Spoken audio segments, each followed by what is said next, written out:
नमस्कार दोस्तों, मैं लोकेश स्वागत करता हूं आपका अपने YouTube चैनल VRB एजुकेशन पर।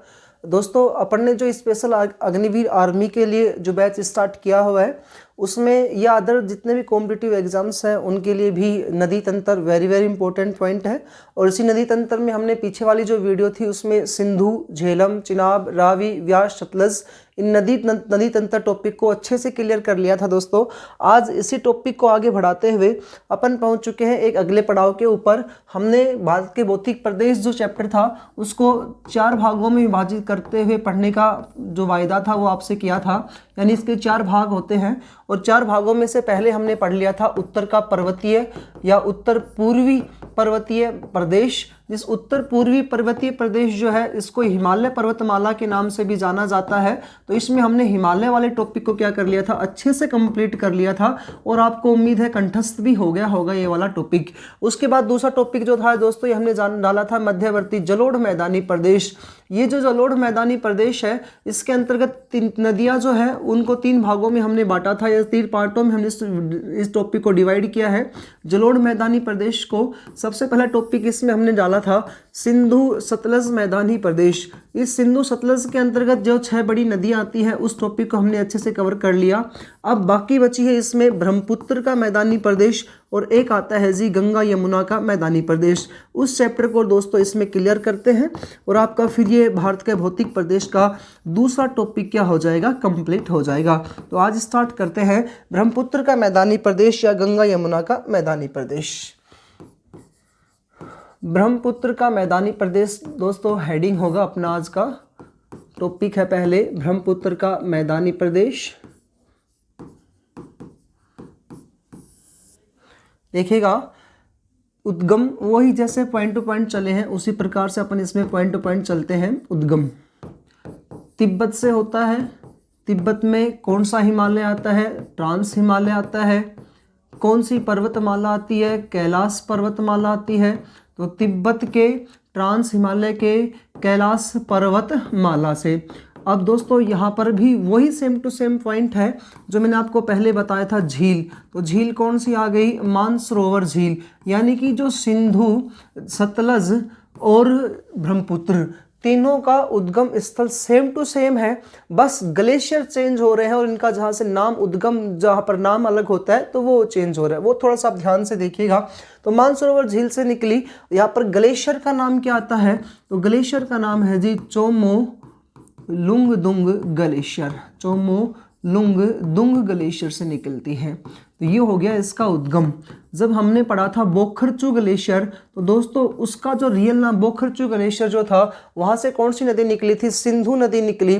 फिर हमने बताया एक राकसतल ग्लेशियर, उस राकसतल ग्लेशियर से सतलज नदी निकली। और चोमोलुंगदुंग ग्लेशियर से कौन सी नदी निकलती है, तो आपका ऑप्शन आएगा ब्रह्मपुत्र नदी जी। अब जहाँ उद्गम होता है वहाँ पर इसका नाम क्या है, तो उद्गम स्थल पर नाम। तो उद्गम स्थल पर इस नदी का क्या नाम आता है दोस्तों, उद्गम स्थल पर इस नदी का जो नाम है ना, देखिएगा पहले सिंगी खबाब नाम हमने जाना, फिर लांगचे सिंगी खबाब किसका नाम आता है, सिंधु नदी का। फिर जाना हमने लांगचेन खम्बान सतलज नदी का, और यहाँ पर इसका नाम आता है यारलेंग सांगपो। तो किस नाम से निकलेगी यहाँ पर, ये यारलेंग सांगपो के नाम से निकलेगी। ठीक है भाई, यारलेंग सांगपो के नाम से निकली।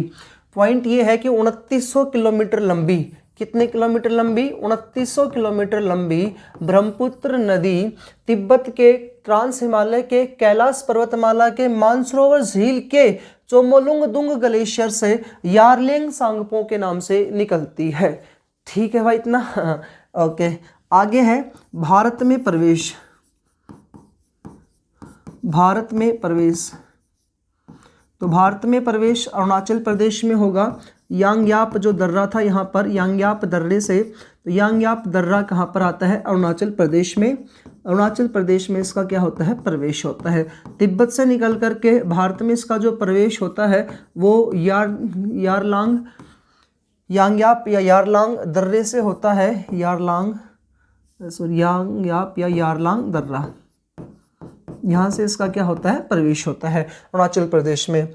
इसके बाद देखिएगा तो तिब्बत से निकली, तिब्बत से निकलने के बाद तिब्बत में इसका क्या नाम था, तो आपको नाम बता दिया, यारलिंग सांगपो। नाम क्या है तिब्बत में जी इसका, यारलिंग सांगपो। ये नाम बड़े इंपॉर्टेंट है इनके, यारलिंग सांगपो के नाम से निकली थी यहाँ से, यारलिंग सांगपो। तिब्बत से निकलने के बाद अरुणाचल प्रदेश में आई, और अरुणाचल प्रदेश में जो इसका नाम आता है, अरुणाचल प्रदेश में जो इसका नाम है दोस्तों, यहाँ पर इसको किस नाम से जाना जाता है, तो यहाँ पर इसका नाम हो गया दिहांग या सिहांग। यहाँ पर किस नाम से जानी जाती है, ये दिहांग या सिहांग के नाम से जानी जाती है। क्रम वाइज पढ़ते चलेगा, अच्छे समझ में आ जाएगा। अरुणाचल प्रदेश के बाद ये असम राज्य में जाती है, और असम राज्य में इसका जो नाम होता है वो नाम है ब्रह्मपुत्र। यहाँ पर किस नाम से जानी जाती है, ये ब्रह्मपुत्र के नाम से जानी जाती है। और जब पश्चिमी बंगाल राज्य में जाएगी, कौन से राज्य में जाएगी, पश्चिमी बंगाल वाले राज्य में जाएगी, तो यहाँ से नदियों पर मिलने के कारण इसका नाम हो जाता है मेघना। पश्चिमी बंगाल में इसका क्या नाम आता है, मेघना। जिस मेघना में कौन कौन सी नदियाँ आकर के मिलती है, तो इसमें नदियाँ आकर के मिलती है बराक नदी, तिस्ता नदी, और गंगा ही दो भागों में बट जाती है, एक पद्मा और एक हुगली, तो पद्मा नदी। पश्चिमी बंगाल में शहर है दार्जिलिंग शहर, हिल स्टेशन है, मैंने आपको पहले ही बताया था, दार्जिलिंग शहर, जिसका उल्लेख 5 अनुसूची में भी आता है, अनुसूचित क्षेत्रों में इसको शामिल किया गया है। दार्जिलिंग शहर में एक स्थान आता है फरक्का। कौन सा स्थान है जी, फरक्का। फरक्का स्थान से इसका नाम क्या हो जाता है, मेघना नदी। यहाँ पर मेघन लिख दिया गलती से, मेघना नदी। तो बराक, तिस्ता, पद्मा इस नाम से जानी जाती है, मेघना के नाम से। और फिर ये जाती है बांग्लादेश में, पश्चिमी बंगाल और बांग्लादेश की सीमा पर जाकर के डेल्टा बनाती हुई, पश्चिमी बंगाल में इसका नाम आता है जमुना। क्या नाम आएगा जी, जमुना नदी। ठीक है भाई, ये तो हो गए इसके नाम, क्षेत्र और नाम। क्लियर है, दोबारा से देखिएगा। 2900 किलोमीटर लंबी ब्रह्मपुत्र नदी का उद्गम तिब्बत के ट्रांस हिमालय के कैलाश पर्वत के मानसरोवर झील के चोमोलुंग दुंग ग्लेशियर से होता है। वहां पर यारलिंग सांगपो के नाम से निकली। भारत में प्रवेश यांग्याप या यारलांग दर्रे से हुआ अरुणाचल प्रदेश में। उसके बाद तिब्बत में बही, तिब्बत में बहने के बाद अरुणाचल प्रदेश में गई, असम में गई, पश्चिमी बंगाल में गिर, पश्चिमी बंगाल के बाद कहाँ जाएगी, बांग्लादेश में, और बांग्लादेश में जाकर के कौन से खाड़ी में गिर जाएगी, बंगाल की खाड़ी में। उसको थोड़ा सा आगे देखिएगा। तिब्बत में नाम यारलिंग सांगपो के नाम से, अरुणाचल प्रदेश में नाम दिहांग या सिहांग के नाम से, असम में नाम ब्रह्मपुत्र के नाम से, और पश्चिमी बंगाल में मेघना के नाम से जानी जाती है। लेकिन मेघना में कौन कौन सी नदियां जुड़ेंगी, तो बराक, तिस्ता, पद्मा प्लस ये ब्रह्मपुत्र बीच। ठीक है, तो यहां से नाम क्या जाएगा इसका, मेघना। और मेघना ही फिर बाद में किस नाम जानी जाएगी, बांग्लादेश में जमुना के नाम से जानी जाती। यमुना नहीं कह रहा हूं यहाँ पे, क्या कह रहा हूं, जमुना कह रहा हूं। अंतिम पॉइंट देखिएगा इसका, तो उद्गम स्थान कहाँ से आया इसका, तिब्बत से आया। तिब्बत से आने के बाद ये कौन से राज्य में प्रवेश करती है, तो तिब्बत से आने के बाद ये प्रवेश करती है भारत में अरुणाचल प्रदेश में। अरुणाचल प्रदेश से इसका प्रवेश हुआ। अरुणाचल प्रदेश में बहने के बाद इन्होंने कौन सी नदी, ये नदी कहाँ पर गई, असम में। असम में बहने के बाद ये गया पश्चिमी बंगाल में, और पश्चिमी बंगाल के बाद ये पश्चिमी बंगाल और बांग्लादेश की सीमा पर, पश्चिमी बंगाल और बांग्लादेश की सीमा पर कौन सी नदी है ये, मेघना नदी। कौन सी नदी है जी, फिलहाल ये मेघना नदी। जिस मेघना नदी में किस किस नदियों का संगम हो गया, तो बराक प्लस तिस्ता प्लस पद्मा और अपन कह सकते हैं ब्रह्मपुत्र, ये चारों नदी मिलकर क्या बन गई, मेघना नदी बन गई। और ये जो मेघना नदी है पश्चिमी बंगाल और बांग्लादेश की सीमा पर, मेघना, ये जो ब्रह्मपुत्र नदी थी ये होगी मेघना नदी। ये मेघना नदी पश्चिमी बंगाल व बांग्लादेश की सीमा पर, पश्चिमी बंगाल व बांग्लादेश की सीमा पर एक डेल्टा बनाती है। क्या बनाती है जी, डेल्टा बनाती है। और डेल्टा बनाती है, उसका नाम क्या आता है, सुंदरवन डेल्टा। सुंदरवन डेल्टा का निर्माण करती है, जो विश्व का सबसे बड़ा व सुंदर डेल्टा है, विश्व का सबसे बड़ा डेल्टा। क्वेश्चन आपसे पूछेगा सुंदरवन डेल्टा का निर्माण कौन सी नदी करती है, तो ऑप्शन क्या आएगा आपका, मेघना नदी सुंदरवन डेल्टा का निर्माण करती है। अभी आपको एक पॉइंट और कह रहा हूं, ये मेघना नहीं करती है इसका निर्माण, मेघना नदी प्लस गंगा की एक शाखा तो पद्मा आ चुकी है और एक शाखा कौन सी आएगी, हुगली। यानी कि गंगा नदी फरक्का नामक स्थान पर दो भागों में बटेगी, एक तो पद्मा और एक दूसरी हुगली। पद्मा तो जो है ये इस मेघना में शामिल होगी, ब्रह्मपुत्र मिलकर के मेघना के नाम से जाने लगी। हुगली नदी है जो कोलकाता शहर में बहती है और बाद में पश्चिमी बंगाल में और बांग्लादेश की सीमा पर दोनों नदियां मिलकर के किसका निर्माण करती है, सुंदरवन डेल्टा का निर्माण करती है, जो विश्व का सबसे बड़ा डेल्टा है। इस असम राज्य में, ये जो असम राज्य जो है, इस असम राज्य में ये मेघना नदी, असम राज्य में मेघना नहीं कह सकते, उसको अपन सिर्फ क्या बोलेंगे, ब्रह्मपुत्र नदी, क्योंकि इसका नाम यहाँ पर क्या होता है, ब्रह्मपुत्र नदी। असम में ये ब्रह्मपुत्र नदी जो है यहाँ पर क्या बनाती है, विश्व का सबसे बड़ा नदी द्वीप बनाती है। विश्व का सबसे बड़ा कौन सा द्वीप बनाती है, नदी द्वीप। 2016 में इसको विश्व का सबसे बड़ा नदियों द्वारा बनाया गया द्वीप बनाया गया है, बता दिया गया है। तो विश्व का सबसे बड़ा नदीकृत द्वीप कौन सा है, नदी के द्वारा बनाया गया द्वीप है भाई ये मांजुली द्वीप है। ठीक है, कौन सी नदी बनाती है इसको, ब्रह्मपुत्र नदी इसका निर्माण करती है, मांजुली द्वीप का। क्लियर है जी, इतना आपको याद रखना है। ब्रह्मपुत्र नदी में से ब्रह्मपुत्र नदी जो है इसका उद्गम स्थल तिब्बत से हुआ, यारलिंग सांगपो के नाम से हुआ, तिब्बत में यारलिंग सांगपो के नाम से, अरुणाचल प्रदेश में दिहांग या सिहांग के नाम से, असम में ब्रह्मपुत्र, और असम में यहाँ पर कौन सा द्वीप बनाती है ये, तो मांजुली द्वीप का ये क्या करती है भाई, निर्माण करती है। उसके बाद ये पश्चिमी बंगाल में गई, फरक्का में यहाँ पर पद्मा मिल गई, इसमें बराक मिली, तिस्ता मिली, तो मेघना के नाम से जाने लगी। उसके बाद पश्चिमी बंगाल के बाद बांग्लादेश में गई और यहाँ पर जमुना के नाम से क्या है, यहाँ पर बहती है। और बांग्लादेश में और पश्चिमी बंगाल में जाते समय यहाँ पर इसमें एक नदी और आकर के मिल गई और उस नदी का क्या नाम आता है, तो आप आंसर दोगे हुगली नदी। मेघना और हुगली दोनों नदियां मिलकर के किसका निर्माण करती है, तो सुंदरवन डेल्टा का निर्माण करती है, जो विश्व का सबसे बड़ा डेल्टा है। क्लियर है भाई पॉइंट, इतना सा आपको याद रखना है ब्रह्मपुत्र नदी के बारे में। अब बात करते हैं अपन तीसरा पॉइंट अपना, गंगा यमुना का मैदानी प्रदेश। तो सबसे पहले गंगा नदी को, फिर यमुना नदी को। गंगा यमुना का मैदानी प्रदेश,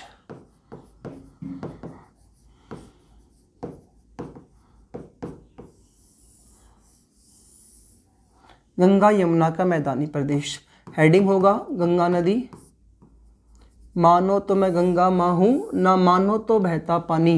ये वही गंगा नदी है जो जिसमें अपन अस्थियाँ बहाते हैं और वर्तमान में भारत की सबसे पवित्र नदी के रूप में माना जाता है जिसको। तो गंगा नदी की कुल लंबाई जो है 2525 किलोमीटर है। 2525 किलोमीटर लंबी गंगा नदी भारत की सबसे पवित्र नदी है। भारत की सबसे पवित्र नदी है, भारत की सबसे पवित्र नदी है और पूर्णतः बहाव की दृष्टि से यानी कि पूर्ण रूप से भारत में बहती है। इस दृष्टि से पूर्णतः बहाव की दृष्टि से भारत की सबसे लंबी नदी है।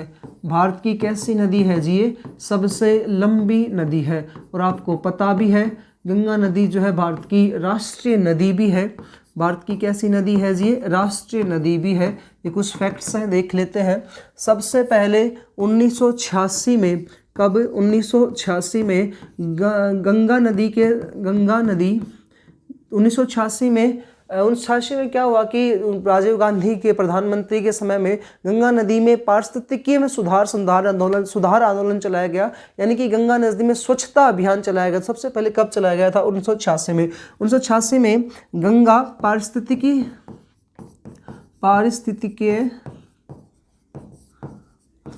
स्वच्छता अभियान चलाया गया। आपसे क्वेश्चन पूछे सबसे पहले गंगा नदी में स्वच्छता अभियान कब चलाया गया था, तो आपका आंसर क्या आएगा, 1986 में। और अनेकों बार पेपर में क्वेश्चन आया भी है। अभी हाल ही पेपर में क्वेश्चन आया था इसका। उस पेपर का नाम ध्यान नहीं है कौन सा पेपर में था, बच्चों ने क्वेश्चन पूछा था, सर ये पेपर में क्वेश्चन आया है। तो राजीव गांधी के द्वारा 1986 में सबसे पहले गंगा नदी में स्वच्छता अभियान चलाया गया था। उसके बाद दूसरा पॉइंट, अगला पॉइंट आता है दोस्तों कि 4 नवंबर 2008 को 4 नवंबर 2008 को प्रधानमंत्री थे मनमोहन सिंह, डॉक्टर मनमोहन सिंह के द्वारा, प्रधानमंत्री डॉक्टर मनमोहन सिंह के द्वारा गंगा नदी को क्या कर दिया गया, भारत की राष्ट्रीय नदी के रूप में घोषित कर दिया गया, भारत की राष्ट्रीय नदी। तो 4 नवंबर 2008 को गंगा नदी को भारत की क्या बना दिया गया, राष्ट्रीय नदी। राष्ट्रीय नदी कौन है, तो गंगा नदी है जी। अगला पॉइंट देखिएगा, यहाँ इसमें पाया जाता है भारत का राष्ट्रीय जलचर, यानी कि गंगा नदी में पाए जाने वाला वह प्राणी जो होता है तो उसे बोलते हैं राष्ट्रीय जलचर प्राणी। तो गंगा नदी में पाए जाने वाला राष्ट्रीय जलचर प्राणी का नाम आता है गंगेज डॉल्फिन, गंगेज डॉल्फिन। ये जो गंगेज डॉल्फिन है गंगा नदी में पाया जाता है, जिसे राष्ट्रीय जलचर प्राणी भी घोषित किया गया है। कब, 4 नवंबर 2008 को। एक पॉइंट और देखिएगा, भारत का राष्ट्रीय जलमार्ग, भारत का राष्ट्रीय जलमार्ग भी यहाँ घोषित किया गया है। और दोस्तों राष्ट्रीय जो जलमार्ग घोषित किया गया है उसको मैं यहाँ लिख देता हूँ, इलाहाबाद से लेकर के हल्दिया का जो मार्ग है, इलाहाबाद से हल्दिया के मार्ग को क्या घोषित किया गया है, यहाँ पर राष्ट्रीय जलमार्ग के रूप में घोषित किया गया है। ठीक है जी। तो भारत की राष्ट्रीय नदी गंगा हो गई, राष्ट्रीय जलचर प्राणी गंगेज डॉल्फिन हो गया, और राष्ट्रीय जलमार्ग क्या घोषित किया गया है, इलाहाबाद से लेकर के हल्दिया के बीच के मार्ग का जो रास्ता है ये डॉक्टर मनमोहन सिंह के द्वारा 4 नवंबर 2008 को क्या घोषित कर दिया गया, इन्हें राष्ट्रीय नदी, राष्ट्रीय गंगेज डॉल्फिन को राष्ट्रीय जलचर प्राणी और राष्ट्रीय जलमार्ग घोषित कर दिया गया है। अगला पॉइंट देखिएगा, 2014 में नरेंद्र मोदी प्रधानमंत्री बने। तो 2014 में नरेंद्र मोदी के द्वारा यहाँ पर एक कार्यक्रम चलाया गया जिसका नाम आता है नमामि गंगे कार्यक्रम योजना, नमामि गंगे कार्यक्रम योजना। तो ये 3 पॉइंट आपको याद रखना है। सबसे पहले स्वच्छता अभियान किसने चलाया था यहाँ पर, तो आपका आंसर आएगा प्रधानमंत्री राजीव गांधी 1986 में। राष्ट्रीय नदी, राष्ट्रीय जलचर प्राणी और राष्ट्रीय यहाँ पर जल मार्ग घोषित किया गया है, तो इलाहाबाद से हल्दिया के मार्ग को, और नरेंद्र मोदी नमामि गंगे कार्यक्रम योजना यहाँ पर चलाया है, तो गंगा नदी का इतना पॉइंट आपको याद रखना है। आगे बात करते हैं जी गंगा नदी का उद्गम। तो दोस्तों उद्गम को इस प्रकार से अपन याद करेंगे कि उत्तराखंड में, तो उत्तराखंड से इनका उद्गम होता है। उत्तराखंड से दोस्तों एक ग्लेशियर निकलता है, उस ग्लेशियर का नाम आता है सतपथ ग्लेशियर। कौन सा है जी, सतपथ ग्लेशियर। इस सतपथ ग्लेशियर से एक नदी निकलती है, इस नदी का नाम है अलकनंदा नदी। क्या नाम है भाई, अलकनंदा नदी। तो उत्तराखंड के सतपथ ग्लेशियर से एक नदी निकली जिसका नाम आता है अलकनंदा नदी, और उत्तराखंड से ही एक ग्लेशियर है जिस ग्लेशियर का नाम आता है गंगोत्री ग्लेशियर। इसी को अपन गोमुख भी बोलते हैं, इसी को अपन गोमुख ग्लेशियर, गंगोत्री ग्लेशियर के नाम से भी जानते हैं। तो यहाँ पर क्या पॉइंट है, सतपथ ग्लेशियर से निकली अलकनंदा नदी और गोमूत्र या गंगोत्री ग्लेशियर से निकलेगी यहाँ पर गंगोत्री ग्लेशियर। इस गंगोत्री ग्लेशियर या गोमुख आ जाए एक ही बात है, ये यहाँ से एक ग्लेशियर है, तो गंगोत्री ग्लेशियर से एक नदी निकली जिसका नाम आता है भागीरथी, भागीरथी, ये भागीरथी नदी जी। ये दोनों नदियाँ जिस स्थान पर आकर के मिलती है उस स्थान को बोलते हैं देवप्रयाग। क्या नाम है जी, देवप्रयाग। नदियों के मिलने का स्थान क्या कहलाता है, देवप्रयाग। और देवप्रयाग से यहाँ पर दोनों नदियाँ मिल गई और यहाँ पर इसका क्या नाम पड़ गया, गंगा नदी। ठीक है जी। प्रयाग, प्रयाग किसे कहते हैं, तो दो नदियों के मध्य का, दो नदियों के मिलने का स्थान, दो नदियों के मिलने का स्थान प्रयाग है। दो नदियों के मिलने का स्थान क्या कहलाता है, प्रयाग कहलाता है। गंगा नदी, देवप्रयाग में आकर के कौन सी नदी मिल गई, यहाँ पर गंगा नदी मिली। तो ये प्रयाग पॉइंट्स यहाँ देख देगा। प्रयाग, तो सबसे पहले एक प्रयाग है जिसका नाम अभी आपके सामने लिख रहा हूँ, तो एक साइड लिख देंगे आप प्रयाग और एक साइड लिख देंगे अपन नदी। सबसे पहले एक प्रयाग आता है देवप्रयाग।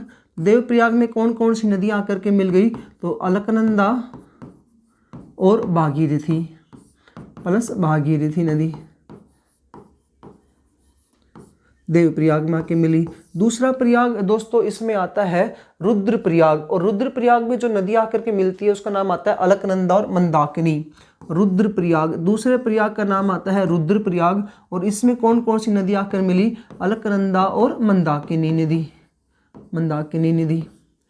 तीसरा प्रयाग इसमें आता है कर्णप्रयाग, और कर्णप्रयाग में जो नदी आकर के मिली ना, अब देख पॉइंट समझते चलेगा आप। यहाँ पे अलकनंदा भागीरथी, अलकनंदा मंदाकिनी, और यहाँ पे मिल रही है अलकनंदा और पिंडार नदी। कर्णप्रयाग में कौन सी मिलती है, अलकनंदा और पिंडार नदी, पिंडार नदी। उसके बाद चौथा पॉइंट आता है विष्णुप्रयाग, विष्णुप्रयाग, और विष्णुप्रयाग में जो नदी आकर के मिलती है उसका नाम है अलकनंदा और धौलीगंगा, अलकनंदा और धौलीगंगा नदी। उसके बाद अगला प्रयाग आता है नंदप्रयाग, और नंदप्रयाग में जो नदी आकर के मिलती है वो है अलकनंदा प्लस अलकनंदा, और दूसरी नदी कौन सी आकर मिलती है, नंदाकिनी, नंदाकिनी नदी। और लास्ट प्रयाग आता है भाई अपने यहाँ पे टिहरी प्रयाग। अब ये उत्तराखंड वाले चीज़ें थी सारी की सारी। अगला लास्ट प्रयाग आता है इसमें टिहरी प्रयाग, और टिहरी प्रयाग में नदी आकर के मिलती है भागीरथी और भीलंगाना, भागीरथी और भीलंगाना नदी। इस प्रकार से ये उत्तराखंड का ही प्रयाग थे सारे के सारे। कहाँ पर है ये, उत्तराखंड वाले। अब यहाँ से नदी, गंगा नदी उत्तराखंड से निकली, सतपथ ग्लेशियर से निकली, अलकनंदा नदी गंगोत्री ग्लेशियर से निकली, भागीरथी नदी। दोनों का मिलने का स्थान देवप्रयाग, गंगा नदी यहाँ पर दोनों मिलकर क्या कहलाई, गंगा नदी कहलाई। गंगा नदी के बाद ये रुद्रप्रयाग, कर्णप्रयाग, विष्णुप्रयाग, नंदप्रयाग, टिहरी प्रयाग, यानी कि गंगा नदी में सारी की सारी नदियाँ मिलती जाएंगी। दो नदियों के मिलने का जो स्थान होता है उसे बोलते हैं प्रयाग। अब क्या हुआ, तो उत्तराखंड से नदी बहती बहती कहाँ पहुंची, हरिद्वार। आपको पता ही है हरिद्वार में सबसे पवित्र स्थान होता है गंगा नदी का। तो हरिद्वार से निकलने के बाद अब ये मैदानी भागों में प्रवेश करेगी। कौन से भागों में प्रवेश करेगी, अभी तो पहाड़ी भागों में। अब कहाँ पर गंगा नदी प्रवेश करती है, मैदानी भागों में प्रवेश करेगी। तो आपसे क्वेश्चन पूछता है सबसे पहले मैदानी भागों में गंगा नदी का प्रवेश कहाँ से होता है। तो दोस्तों मैदानी भागों में जब प्रवेश करती है तो सबसे पहला जो इसका प्रवेश आता है वो किस राज्य में आता है, तो ऑप्शन होगा यूपी। कौन से राज्य में आएगा, यूपी में। यूपी में अब दोस्तों यहाँ पे जो नदियाँ मिलती जाए इसको अपन कंटिन्यू करते हुए चलते हैं ना।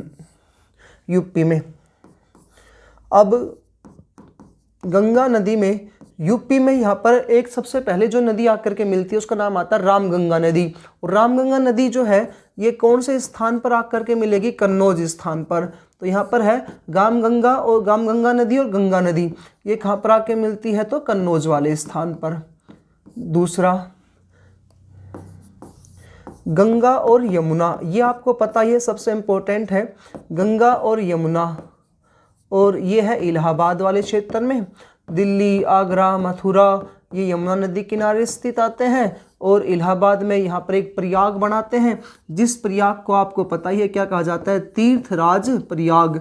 तीर्थराज प्रयाग, तीर्थों का राजा किसे कहा जाता है, तो तीर्थराज प्रयाग गंगा और यमुना नदियों के मिलने का स्थान इलाहाबाद वाले क्षेत्र में, जहाँ हर प्रतिवर्ष 12 वर्षों बाद कौन से मेले का आयोजन होता है, तो आपका आंसर होगा कुंभ मेले का यहाँ पर क्या होता है, आयोजन होता है। गंगा, रामगंगा मिल गई, गंगा और यमुना मिल गई। उसके बाद मिलती है गंगा और गोमती नदी, जिस गोमती नदी के किनारे लखनऊ शहर बसा हुआ है, गाजीपुर में आके मिलती है जी।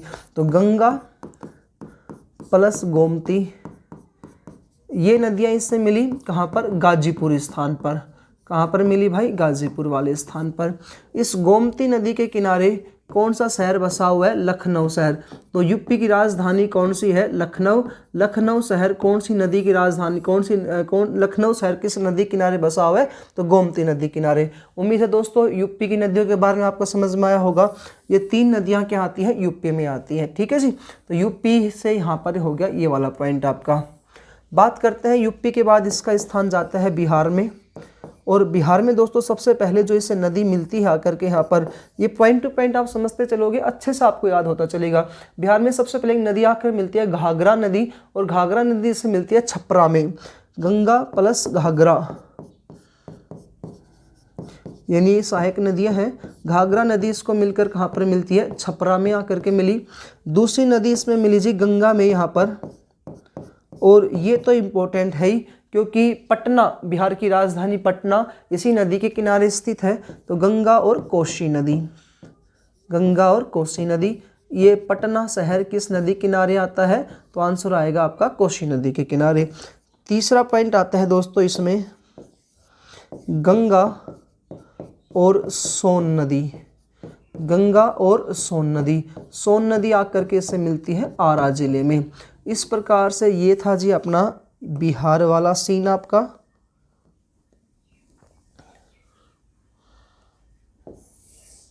बिहार में, ठीक है।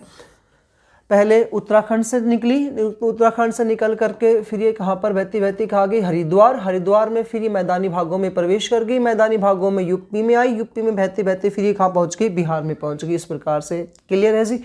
बिहार के बाद अभी कौन से राज्य में प्रवेश करेगी, तो यूपी, बिहार और फिर आता है झारखंड राज्य। कौन सा राज्य आता है भाई, झारखंड राज्य।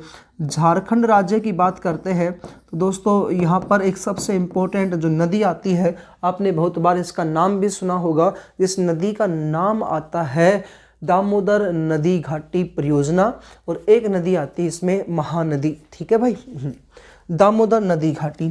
तो एक नदी इससे आकर के मिली यहाँ पर गंगा प्लस दामोदर, गंगा प्लस दामोदर नदी। और ये मिलने का जो स्थान है इनका वो है डायमंड हार्बर, डायमंड हार्बर स्थान पर इनका क्या हुआ, मिलन हुआ। डायमंड हार्बर से आकर मिली। कुछ विशेषता इनकी अलग से समझा दूंगा। एक यहाँ पर इस नदी आके मिलती है गंगा प्लस महानदी नदी, तो वो भी यहाँ पर आकर मिलती है इनको फरक्का नामक स्थान पर, पश्चिमी बंगाल के, सॉरी फरक्का में मिलेगी ना, हाँ जी, गंगा नदी और महानदी। ये है जी झारखंड में मिलने वाली नदियाँ। आगे बात करते हैं, यूपी हो गया, बिहार हो गया, झारखंड हो गया। इसके बाद आता है जी पश्चिमी बंगाल में, और पश्चिमी बंगाल वाला जो क्षेत्र है यहाँ पर बिहार का शोक इस नदी को कहा जाता है, कोसी नदी कहा जाता है। और जब भारत का शोक पूछे तो दामोदर नदी घाटी परियोजना को बिहार का शोक कहा जाता है। झारखंड के बाद ये पश्चिमी बंगाल में आकर मिल जाएगी इसे फरक्का नामक स्थान पर। कौन सी नदी, तो ये गंगा नदी आ गई। क्लियर है जी। अब पश्चिमी बंगाल में क्या होगा, पश्चिमी बंगाल में एक नदी ये मिल गई। पश्चिमी बंगाल में जब फरक्का नामक स्थान पर आएगी ना, तो ये गंगा नदी दो भागों में विभाजित हो जाती है। पश्चिमी बंगाल में आने के बाद गंगा नदी कितने भागों में विभाजित हो गई, दो, एक पद्मा में और दूसरी कौन सी आ गई, हुगली। पद्मा और हुगली। ये पद्मा जो नदी है ना, ये पद्मा तो किस में जा कर के मिल गई, मेघना में, यानी ब्रह्मपुत्र में जा कर के मिल जाती है, मेघना में मिल जाती है, मेघना में मिलती है। और ये हुगली नदी जो है पूरे कोलकाता शहर कौन सी नदी के किनारे बसा हुआ है, तो कलकत्ता शहर हुगली नदी के किनारे बसा है, कलकत्ता शहर भाई। इस प्रकार से आप थोड़ा सा इसको कंटिन्यू देख लीजिएगा, अच्छे से याद हो जाएगा आपको। थोड़ा सा रिपीट कर देता हूँ फिर से। 2525 किलोमीटर गंगा नदी भारत की सबसे पवित्र नदी है, पूर्णतः बहाव की दृष्टि से भारत की सबसे लंबी नदी है। और इसका वो बहाव दृष्टि और देख लेते हैं तो 8 पॉइंट देखिएगा, ये बहाव की दृष्टि से आपसे पूछे तो ये बहाव की दृष्टि से बता रहा हूँ, वो किलोमीटर लंबी गंगा नदी 8.61 वर्ग किलोमीटर, 8.61 लाख वर्ग किलोमीटर इसका पूर्णतः बहाव है भाई, इसका पूर्णतः बहाव है, ठीक है। 8.61 लाख वर्ग किलोमीटर इसका पूर्णतः बहाव है। 1986 में गंगा स्वास्थ्य गंगा स्वस्थ परियोग अभियान चलाया गया। मनमोहन सिंह ने इसको राष्ट्रीय नदी के रूप में घोषित किया। उसके बाद नरेंद्र मोदी के द्वारा नमामि गंगे कार्यक्रम योजना चलाया गया। उसके बाद नेक्स्ट पॉइंट अपन ने पढ़ा है कि उत्तराखंड से 2 ग्लेशियर है, सतपथ ग्लेशियर, गंगोत्री ग्लेशियर, 2 नदियां निकली, एक अलकनंदा दूसरी भागीरथी। दोनों नदियों के मिलने के स्थान प्रयाग कहलाता है। और ये जो प्रयाग जो है, ये प्रयाग सबसे पहले प्रयाग में देव प्रयाग में आकर गंगा नदी का मिलन हुआ। उत्तराखंड में इन नदियों का इससे मिलन हुआ। उत्तराखंड के बाद ये हरिद्वार में गई, हरिद्वार से फिर ये मैदानी भागों में प्रवेश किया, यूपी, बिहार, झारखंड, पश्चिमी बंगाल। और पश्चिमी बंगाल में फरक्का नामक स्थान पर गंगा नदी 2 भागों में विभाजित होगी, एक पद्मा और दूसरी कौन सी आगे जी, हुगली नदी। अब आगे अगला पॉइंट ये आता है कि हुगली नदी जो है ये कलकत्ता शहर में बहेगी और हुगली प्लस मेघना नदी दोनों नदियां मिलकर के, जब मैंने ब्रह्मपुत्र पढ़ाई तो मैंने आपको अच्छे से बताया था कि मेघना नदी को ब्रह्मपुत्र नदी के नाम से जाना जाता है। और ये और हुगली और ब्रह्मपुत्र या मेघना नदी या हुगली नदी ये पश्चिमी बंगाल और बांग्लादेश, पश्चिमी बंगाल व बांग्लादेश की सीमा पर एक डेल्टा का निर्माण करती है। उस डेल्टा को, जो विश्व का सबसे बड़ा डेल्टा है, उसका नाम आता है भाई सुंदरवन डेल्टा।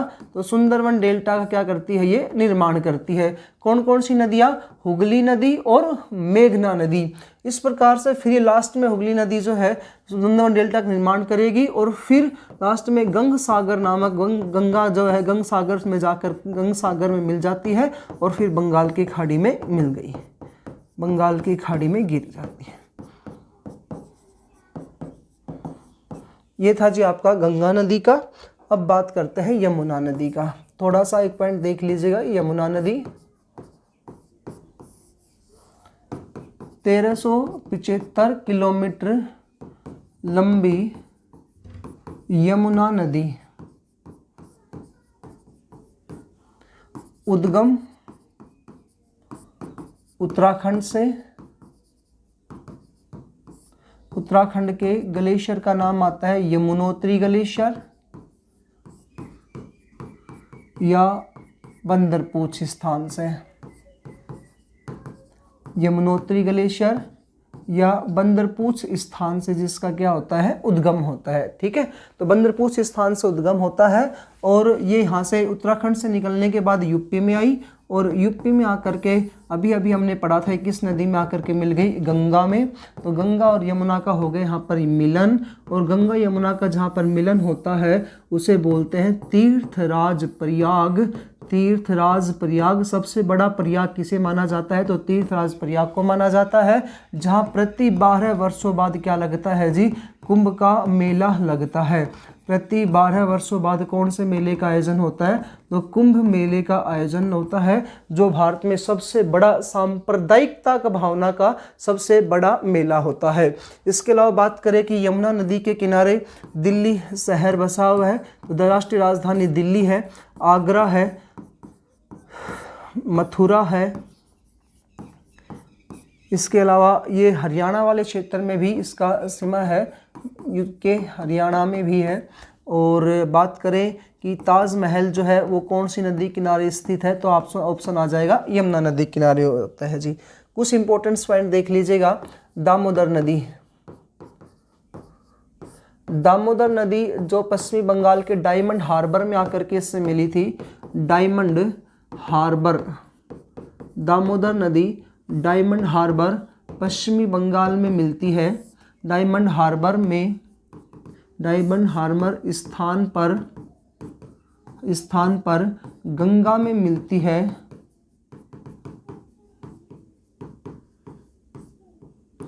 गंगा में मिलती है, गंगा में मिलती है, गंगा में मिलती है। यह दामोदर नदी छोटा नागपुर के पठार को 2 भागों में विभाजित करती है। छोटा नागपुर के पठार को 2 भागों में विभाजित करती है, तो 2 भागों में बांट देती है छोटा नागपुर के पठार को। ऊपर वाला जो भाग है यह हजारीबाग का पठार रांची का पठार कहलाता है।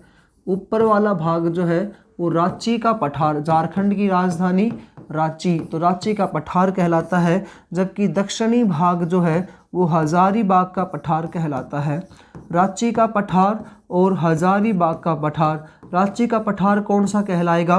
तो छोटा नागपुर के पठार का उत्तरी भाग रांची का पठार, निचला भाग हजारीबाग का पठार कहलाता है।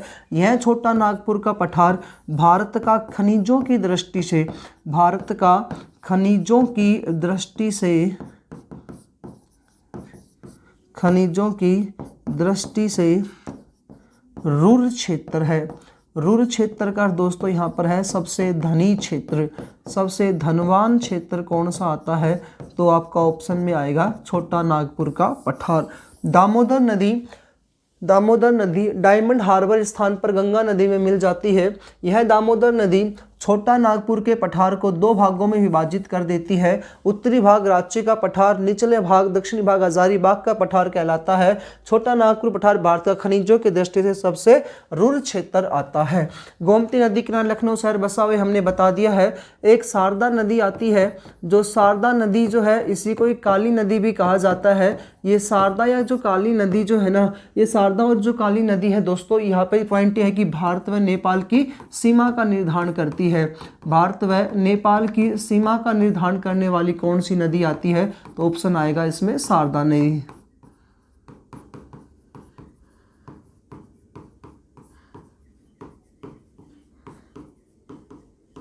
अगला पॉइंट है इसमें, ये जो शारदा नदी जो है भाई, इस शारदा नदी की एक सहायक नदी आती है। शारदा नदी की, शारदा नदी काल नदी कहा जाता है। इसकी एक सहायक नदी है घाघरा नदी, और घाघरा की एक सहायक नदी है सरयू नदी। सरयू जो नदी है, इस सरयू नदी के किनारे कौन सा शहर बसा हुआ है? तो ऑप्शन आएगा उसमें अयोध्या शहर। अयोध्या शहर बसा है, और यहाँ पर कौन सा मंदिर बनाया गया है? तो भगवान श्री राम का मंदिर बनाया गया है, तो राम मंदिर बना है। इसके अलावा कोसी नदी को बिहार का शोक कहा जाता है। कोसी नदी जो बिहार में मिलती है गंगा नदी से, इसको क्या कहा जाता है? बिहार का शोक कहते हैं। बिहार का शोक कहते हैं, क्योंकि बाढ़ जब बिहार में आती है तो कौन सी नदी से आती है? तो कोसी नदी से आती है। इस बाढ़ के पानी को कम करने के लिए, बाढ़ के प्रभाव को नियंत्रण करने के लिए, बाढ़ के प्रभाव को नियंत्रित करने के लिए हनुमान नगर में, कहाँ पर? नेपाल में, नेपाल के हनुमान नगर में कोसानु बांध बनाया गया है। कोसानु बांध बनाया गया है। कोसानु बांध बनाया गया है। अगला पॉइंट देखिएगा, भारत की एक नदी है दामोदर नदी। इसको पीछे ही देख लेते हैं अपन, दामोदर नदी पढ़ा था।